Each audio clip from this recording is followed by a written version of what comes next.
Isa ako sa mga avid listeners ng inyong programa at napapakinggan ko ito through live streaming at sa YouTube.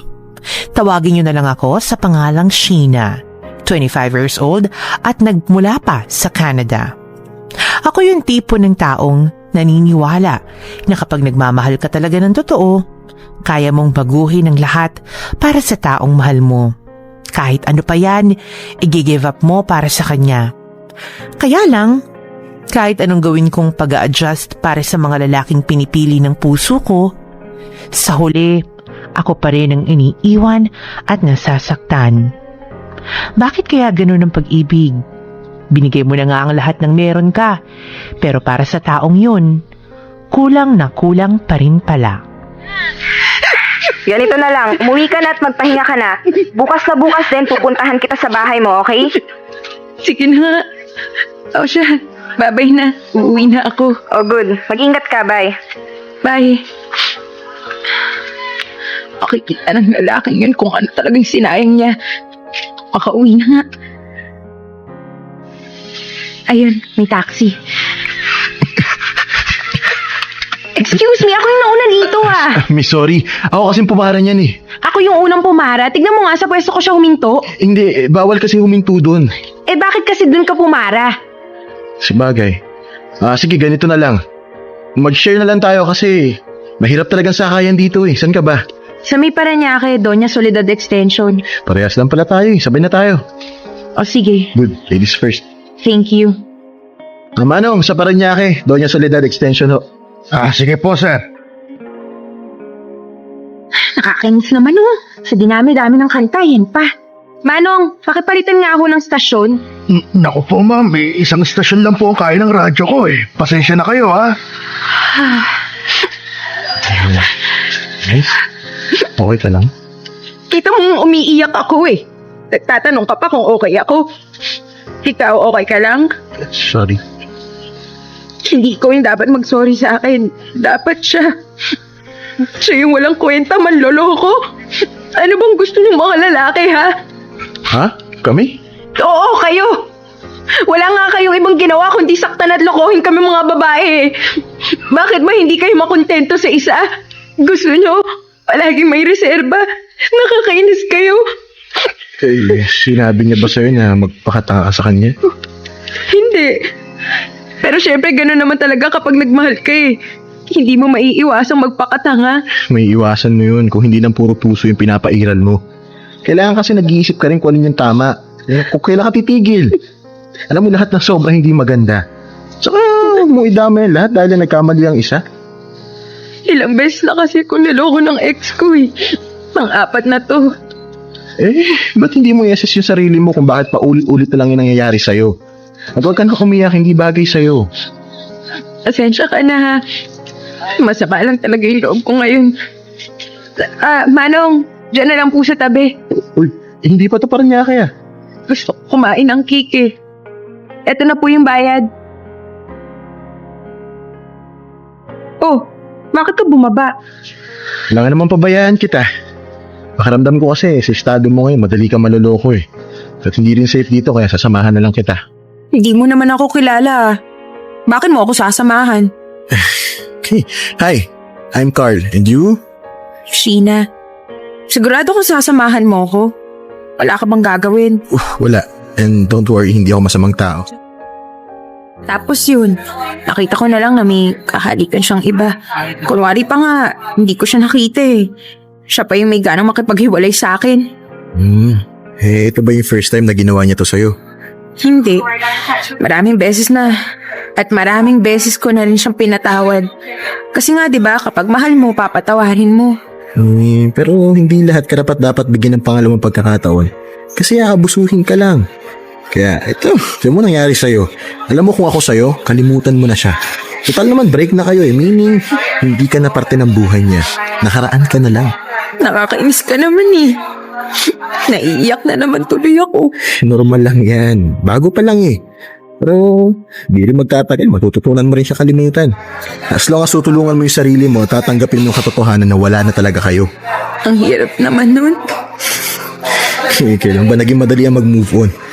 Mahirap talaga yan, pero kung gusto mo talaga makalimot, kakayanin mo. Huwag ka na umiyak. Nag-aaksaya ka lang ng luha mo. Thank you, Carl, ha. At least ngayon, medyo gumaan-gaan na yung pakiramdam ko. Wala yun. Basta, huwag ka na malungkot. Masarap mabuhay kapag palagi ka nakangiti. Kalimutan mo na siya. Nakakahanap ka pa rin naman ng iba eh. Tama ka dyan. Ay, sandali. Baka gabihin ka dahil sa akin, ha. Hindi wala rin naman akong pasok bukas kaya okay lang. So, okay pa rin sa'yo kung magkwentuhan tayo dito? Oo naman. Walang problema. Kung minsan, natatawa na lang ako sa katangahang ginagawa ko. Walang kadala-dala kahit ilang beses nang nasasaktan. Pagkatapos makamove on, pakakahanap ng iba at babalik ulit sa dati. Pagmamahal ng sobra at masasaktan din naman sa huli. Pero ano bang magagawa ko? Kung pwede lang kontrolin ng puso para magmahal, matagal ko nang ginawa. Nagbagong lahat nang makilala ko si Carl. Pagkatapos kasi ng pag-uusap namin yun, nasundan pa ito ng ilang pagkikita. Mabait, gentleman at gwapong lalaki si Carl, kaya hindi ako nagdalawang isip na makipagkaibigan sa kanya. Siya kasi ang nagmistulang love doctor ko nung nasa stage ako ng moving on. Kaagad naman kaming nagkasundo sa lahat ng bagay. At yun na rin ang dahilan, kaya mas lalo kaming nagkalapit sa isa't isa. Tinulungan niya akong makalimot at maging masaya ulit. Pero kasabay ng pagiging malapit naming yun, may iba akong naramdaman para sa kanya. Parang hindi na kaibigan. Parang siya naman yata ang panibagong mamahalin ng puso ko. Kung ito na lang kaya isuot ko. Ay, naku, wag na nga lang. Parang hindi yata magiging komportable dito, hindi naman bagay dun sa susuotin kong sandals. Hello! Oh, Leia, ikaw pala yan. Anong ginagawa mo dito? Gabi na. Wala kasi akong kasama sa bahay. Umalis si Ate Rowena kaya naisip kong mag-overnight na lang dito. Pwede naman, di ba? May magagawa pa ba ako? Nandito ka na. Alangan namang ipagtabuyan pa kita. I know, right? Anyway, anong meron at lahat yata ng damit mo sa cabinet ay nakalabas? Maglalayas ka na? Loka-loka, hindi no. Namimili lang kasi ako ng susuotin para bukas. Tulungan mo nga ako. Kanina pa ako naghahanap ng bagay sa akin eh. Pero wala naman. Siyempre, depende kung saan at ano yung pupuntahan mo. Lalabas lang kami ni Carl bukas. Sabi niya kasi ititreat niya daw ako. Nagkaroon siya ng bonus sa trabaho niya. Tinanong ko naman kung saan kami pupunta secret naman daw. So exclusively dating na pala kayo. Hindi magkaibigan lang kaming dalawa at saka imposible namang magugustuhan ako nun. Os talaga? Bakit parang sa isang linggo 2 hanggang 3 beses kayong nagkikita? Araw-araw pa nga kayong magkausap sa phone eh. At eto pa, madalas kanyang sunduin sa trabaho. Sure ka bang friends lang kayo? Ewan ko. Ikaw tatanungin ko, sa tingin mo ba hanggang magkaibigan lang talaga kayo? Hindi ko talaga alam. Sige, ganito na lang. Let's say libre kang maging assuming. Ano sa tingin mo? Feeling ko lang naman to parang may something sa aming dalawa na ayaw kong isipin kasi ayoko nga maging assuming. Like what?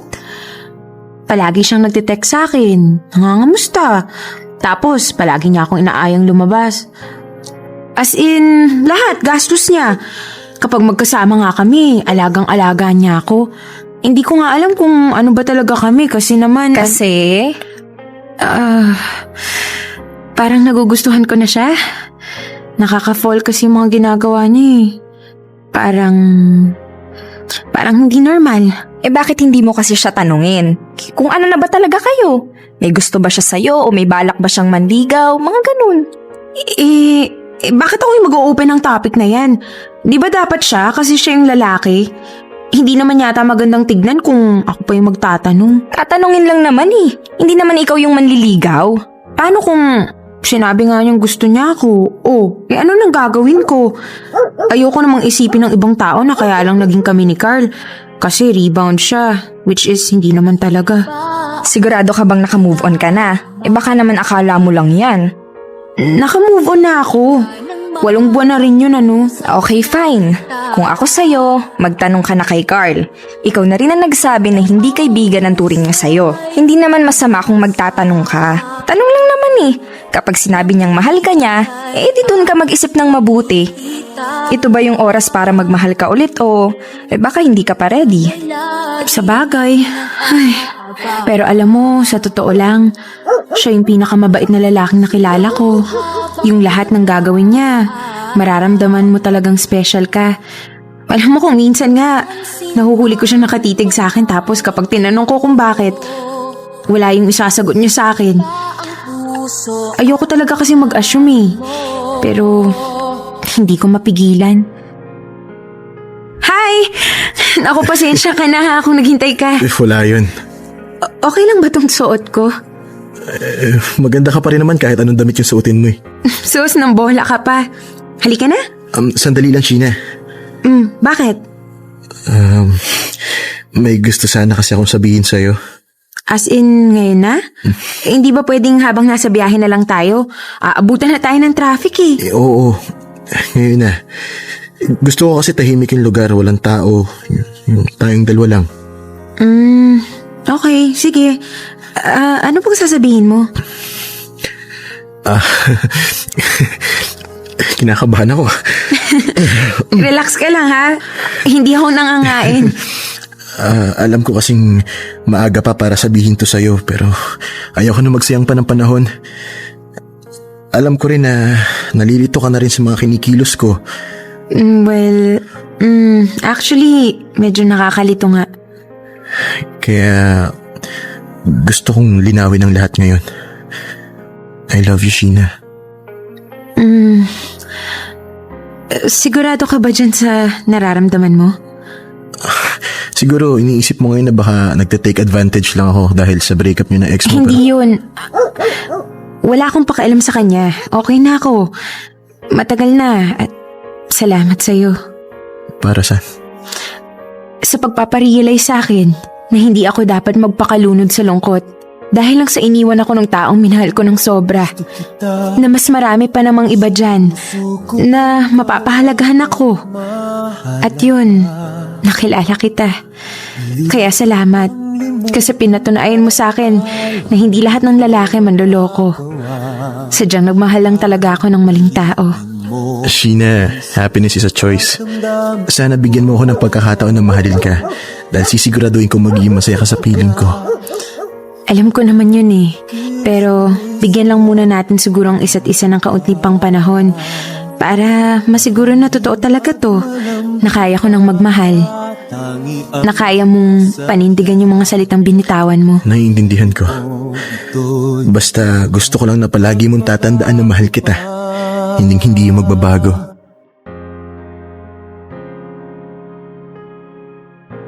Hindi ko alam kung yun na ba ang tamang panahon para magmahal ako ulit. Hindi ko rin alam kung panibagong pag-ibig nga ba ito o panibagong rason para masaktan na naman ako. But above all, hindi na ako magpapaka-plastic dito dahil aaminin kong nagugustuhan ko rin naman si Carl. Lumipas ang 1 taon, nagpatuloy si Carl sa panliligaw sa akin. And I must say, siya ang pinaka-sweet at galanting manliligaw ko. Kung saan-saan niya ako dinadala, kung ano-ano ang mga binibigay sa akin. At higit sa lahat, sa bawat araw na magkasama kami, nararamdaman ko ang pagmamahal niya. Pagmamahal na noon ko lang naranasan. Uy, kamusta na kayo ni Carl? Okay lang.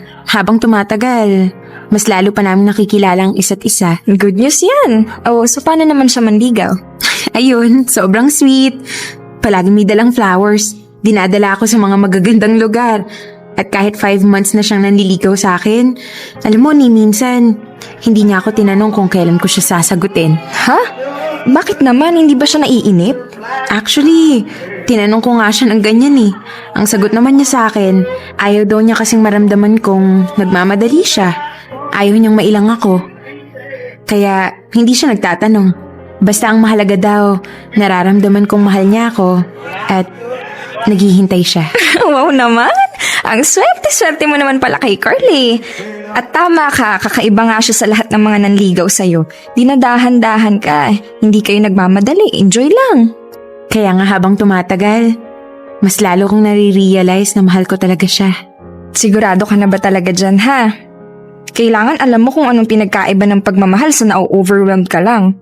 Mahal ko na talaga si Carl. Sino naman kasi yung hindi mai-inlove sa kanya eh.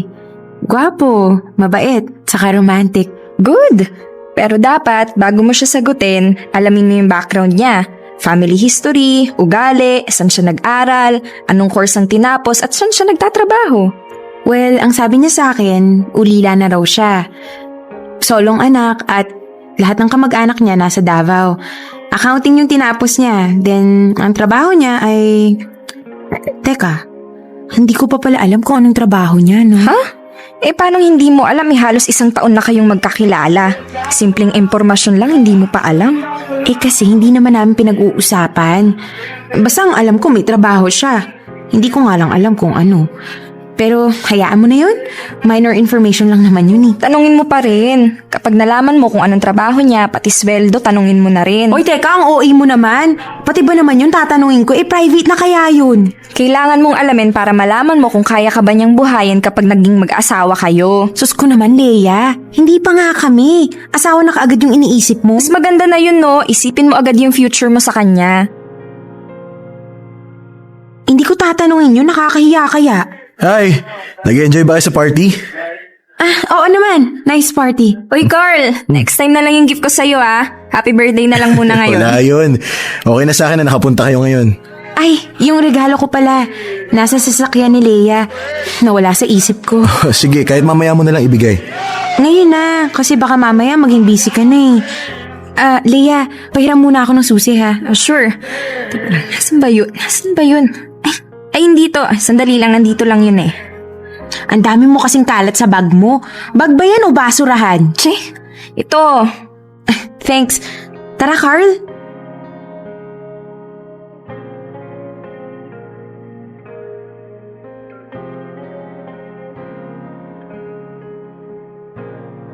Oo. Bakit dalawa yung regalo mo sa akin? Trip ko eh. Oh, ito muna yung buksan mo. Go. Ano to? Dali na, buksan mo na. Surprise! Ang ganda naman ng bag na to. Magkano bili mo dito? Hindi ba pwede magpasalamat ka na lang? Thank you. Ingatan mo yan ah. Oo naman, bigay mo sa akin to eh. Thank you ulit. You're welcome. Oh, ito naman yung buksan mo. Ba, mukhang malaking regalo to ah. Malaki yung kahon eh. Niregaluhan mo ko ng isang box ng confetti? Syempre hindi. Subukan mo kayang hanapin dyan yung regalo ko. Dali na. Parang wala naman yata eh. Meron dyan. Kalkalin mo lang. Ito. May nakuha akong letter E.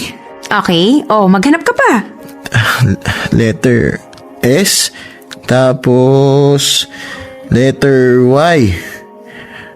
Wala na ako makapay. Eh kasi yan lang naman talaga yung laman ng box. Buuin mo na. Ewan ko na lang kung di mo pa mag-gets yan. Y E S. Yes? Para saan? Yes, means sinasagot na kita kasi mahal na rin kita. At magmula sa araw na to, girlfriend mo na ako. Talaga? Uy, ano ba? Sinasagot na nga kita eh. Gusto mo ba bawiin ko? Pwede naman. Wag. Ito na nga yung pinakahihintay ko eh. Sigurado ka na ba sa desisyon mo? Ngayon lang ako naging sigurado sa desisyon ko. Salamat, Sheena. Ito na yung pinakamagandang regalong natanggap ko. Ipangako mo lang sa akin na ako lang yung babae sa buhay mo. At palagi mong mararamdaman kung gaano kita kamahal. Pangako. Ikaw lang.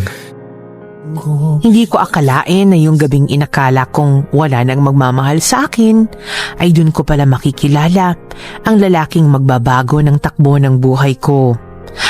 Pero kahit papano, may takot pa rin akong nararamdaman dahil baka masaktan lang ako ulit. Until I realized, parte ng pagmamahal ang masaktan. Ika nga nila, no pain, no gain. Pero sa relasyon namin ni Carl, pinakita niya sa akin na iba siya sa mga lalaking minahal ko. Hinihiling ko nga na sana siya na talaga yung nakatadhana para sa akin. Na sana rin, hindi lang ito isang pagkakamali ulit sa buhay ko.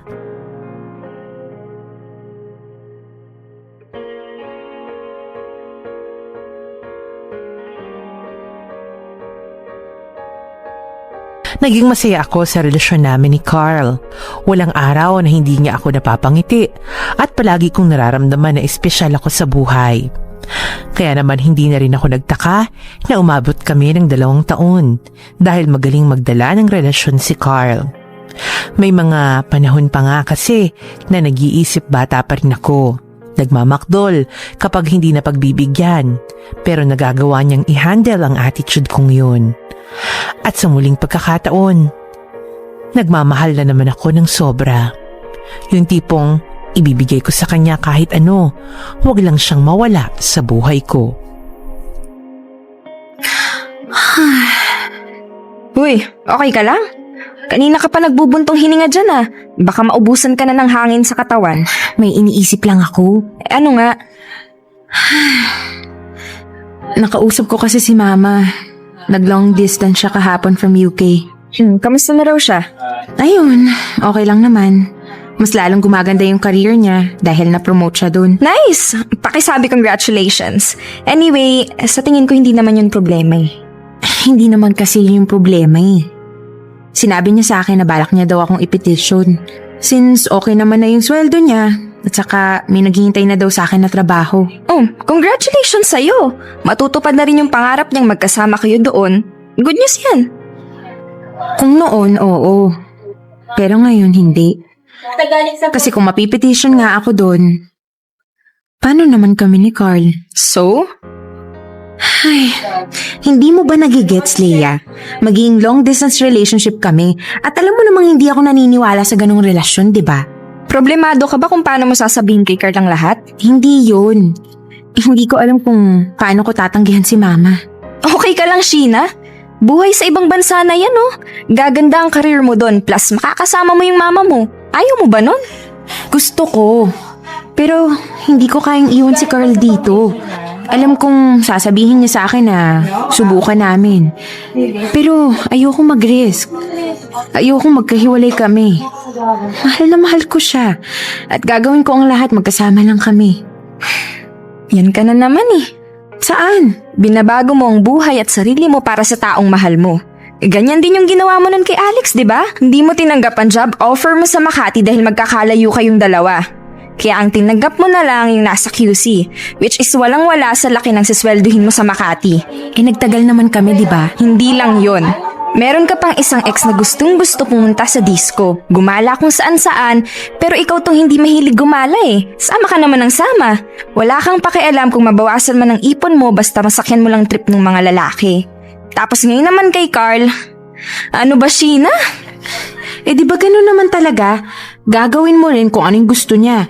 Sasabayan mo siya sa lahat ng trip niya para magkaintindihan lang kayo. Pero sa'yo ibang level eh. Lahat kaya mong iwan kapag nagmahal ka. Muntik mo nang ang talikuran ng mama mo nung naging kayo ni Josh eh. Pinapili ka pa niya, di ba? Siya o yung lalaki. Pero yung lalaki yung pinili mo.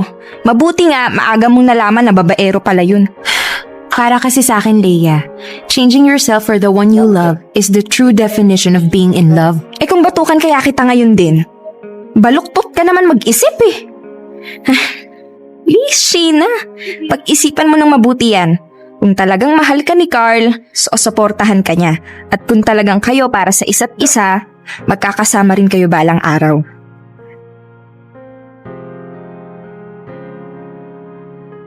Ang tagal mo namang dumating. Halika, pasok. Salamat. May dala nga pala akong donut. Ito. Thanks, babe.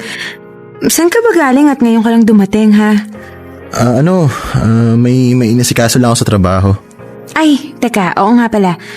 Halos 2 taon na tayong dalawa pero hanggang ngayon, hindi mo pa rin sa akin tinuturo kung saan ka nagtatrabaho. Tsaka kung ano yung trabaho mo. Alam mo naman na paiba-iba ako ng kumpanya, di ba? Minsan sa may Makati, tapos lilipat naman ako sa Alabang. Napapagod na nga ako eh. Kaya, yun, hindi ko na lang tinuturo sa'yo. Baka puntahan mo pa ako eh. Anong problema kung pupuntahan kita doon? Hindi, marami kasing maiinggit sa akin kasi may maganda raw akong girlfriend. At syempre, kasunod nun, mas dadami yung kaagaw ko.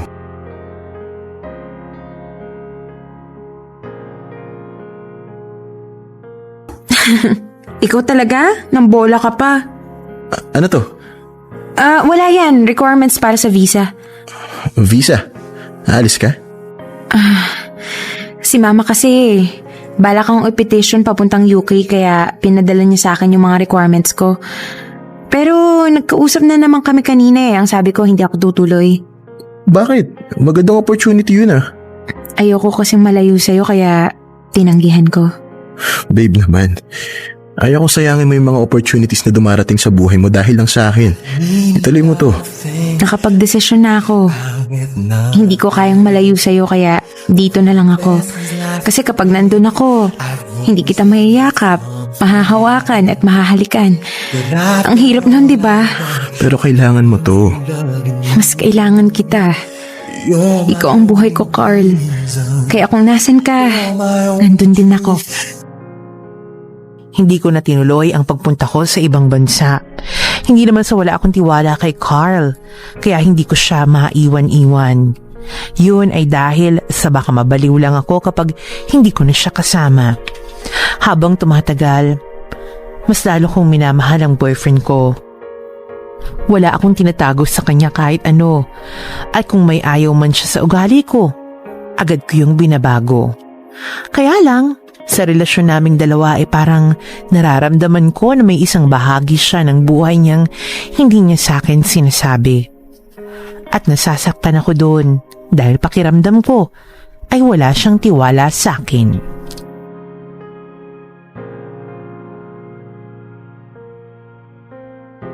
Luka-luka ka talagang babae ka. Umabsent ka para lang i-surprise si Carl sa trabaho? Oo, ano pang masama dun? Ewan ko sa'yo. O siya, good luck dyan sa surprise mo at sana hindi ka makaistorbo ng taong nagtatrabaho. Bye! Bye! Ay, ito na nga yung building. Sana ma-surprise siya. Good afternoon, ma'am. Good afternoon. Pwede ba kay Mr. Carl Esguerra? Saang department po siya? Sa accounting department. Pakisabi si Miss Sheena Reyes, yung girlfriend niya. Okay po, wait lang po. Sure, thank you. Ma'am Sheena? Yes? Ano, pababa na siya? Sure po ba kayo na dito siya nagtatrabaho? Oo naman, bakit? Tumawag po kasi ako sa accounting department pero ang sabi nila, wala raw po Mr. Carlos Guerra doon. Sinubukan ko na rin po tumawag sa ibang department pero wala po talaga eh. Ha? Paano mangyayari yun eh? Ito yung tinuro niyang company. I'm sorry, ma'am. Sige. Salamat. Nasaan kaya yun? Natawagan nga.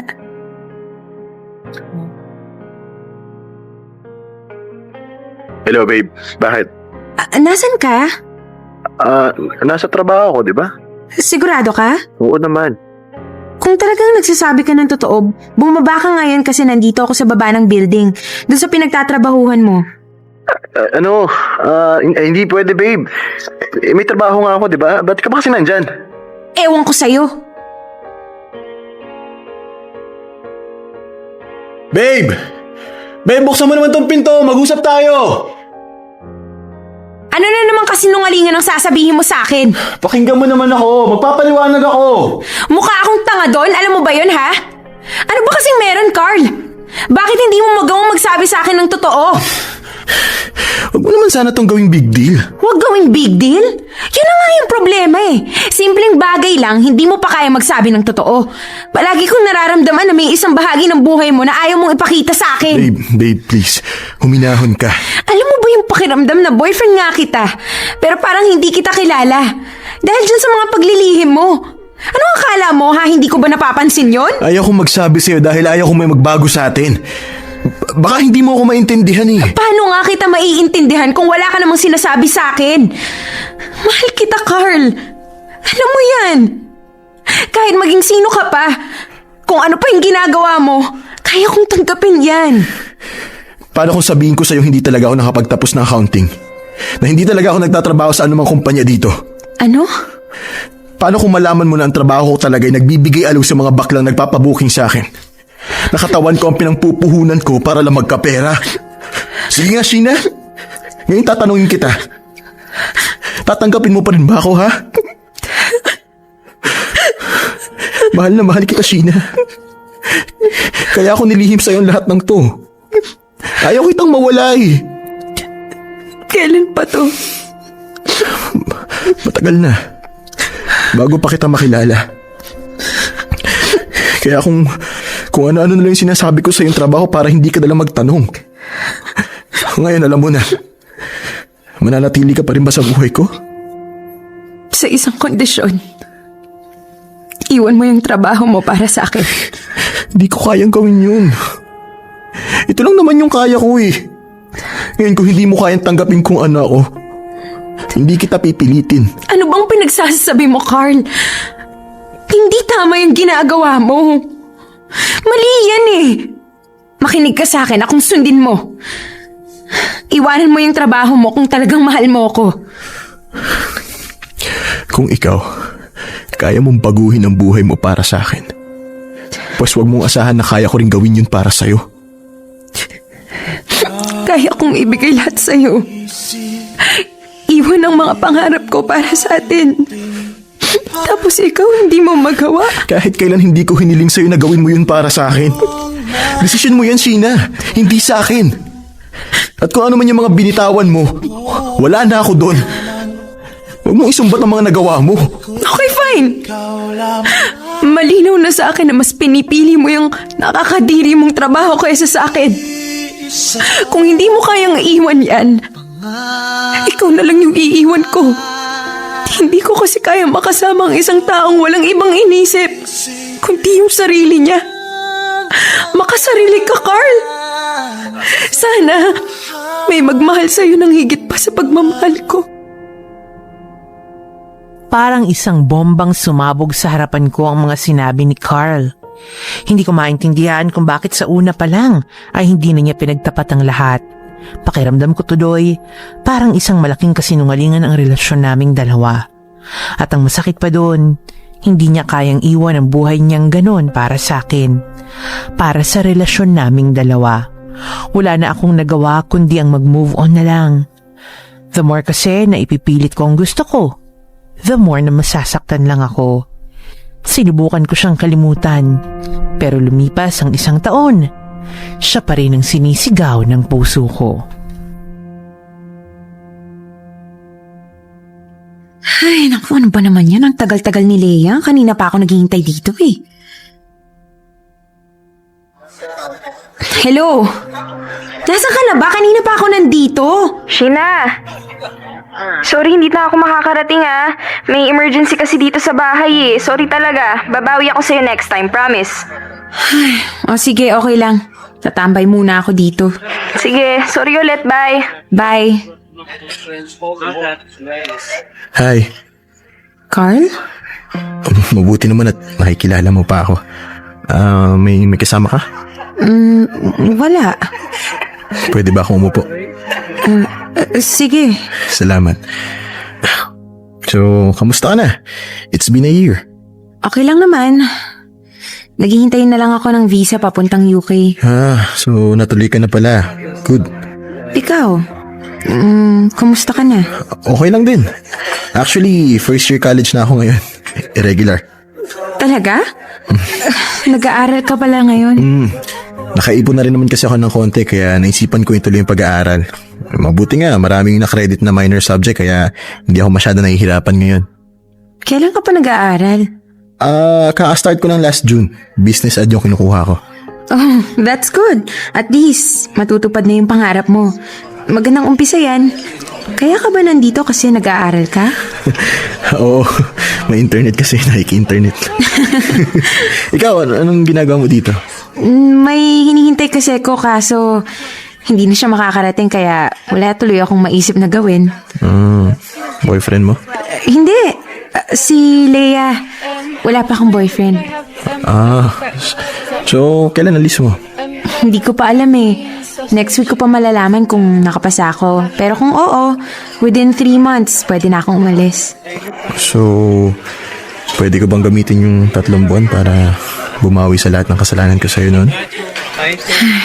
Kalimutan na natin yun. 1 taon na rin naman ang dumaan eh. Wala na yun sa akin, saka may maganda rin namang nagawa sa atin yung paghihiwalay natin eh. Naging mas maayos yung mga buhay natin. At nagpapasalamat ako sa'yo. Kasi kung hindi ka nakipag-break sa akin, hindi ko marirealize yung mali ko. Alam mo, sa totoo lang, alam ko naman talaga eh. Kaso wala lang talaga ako ibang choice nun. Kailangan ko ng kumita na mabilis. Kailangan ko makapag-ipon. Pero na-realize mo rin naman na may iba ka pang kayang gawin, di ba? Oo naman. Kaya salamat sa'yo. Saka natutunan ko rin na hindi masama kung may babaguhin ka sa sarili mo para mahalin ka ng taong mahal mo. Nasaktan kita noon dahil pinaramdam ko na wala kang halaga sa buhay ko. Pero maniwala ka sa akin, Sheena. Mahal na mahal kita. Past is past. Wala na tayong magagawa para baguhin pa yung nakaraan. Ang kaya lang natin gawin ngayon, yung harapin yung kasalukuyan. Ang mahalaga naman, may mga natutunan tayo sa mga pagkakamali natin nun eh. Sheena, gusto ko sanang bumawi sa'yo. Para saan? Dahil aaminin ko na hanggang ngayon, ikaw pa rin yung mahal ko. Ikaw pa rin yung babaeng pinapangarap kong makasama. Tinalikuran ko ang mundo ko para sa'yo. Para magawa mo akong tanggapin. Inayos ko yung buhay ko dahil ayaw kong humarap sa'yo na hindi pa ako maayos. At ngayong nagagawa ko ng bumangon ulit, gusto ko sanang samahan mo ulit ako sa mga araw na harapin ko sa buhay ko. Sigurado ka ba dyan, ha? Sigurado ako. Pero hindi kita mamadaliin. Hahayaan kitang mag-isip basta ako papatunayan ko lang sa'yo na totoo pa rin itong nararamdaman ko. Nagagawin ko ang lahat. Maging karapat-dapat lang ako sa'yo. Ay, ang plastic ko naman kung sasabihin kong hindi na kita mahal, di ba? Masyadong malalim yung pagmamahal ko sa'yo para basta-basta ko nalang kalimutan ang lahat. Magsimula tayo ulit, Sheena. Pero, paano yan? Baka umalis na ako papuntang ibang bansa. Maghihintay ako. Hindi hadlang ang distansya para hindi ko paramdam sa'yo kung gaano kita kamahal. Kasi ngayon, handa ako nang ipaglaban ng pagmamahal ko. Sige, Carl. Pumapayag ako. Magsimula ulit tayong dalawa. Natuloy man ako sa Canada pero hindi yun naging hadlang para matigil rin ang ugnayan namin ni Carl. Kahit magkalayo kami, inanligaw pa rin siya. Palagi nga niyang sinasabi sa akin na kapag gusto mo talaga, gagawa ka ng maraming paraan para makuha lang yun. At naging successful naman siya dahil pagkalipas ng 8 buwan ay nagkabalikan kaming muli. Sa ngayon, ay nasa long distance relationship pa rin kami. Pero hindi na namin pinapansin yun. Dahil kapag ang dalawang tao ay nagmamahalan, baliwala ang layo sa isa't isa. Malapit na ring makapagtapos si Carl sa college. At ako naman ay maganda ang career dito. Nagpaplano na rin siyang bisitahin ako dito sa Canada at kapag naging maayos ng lahat, magpapakasal na kami. Sana ay na-inspire lahat sa kwento namin ni Carl. Yours truly, Sheena.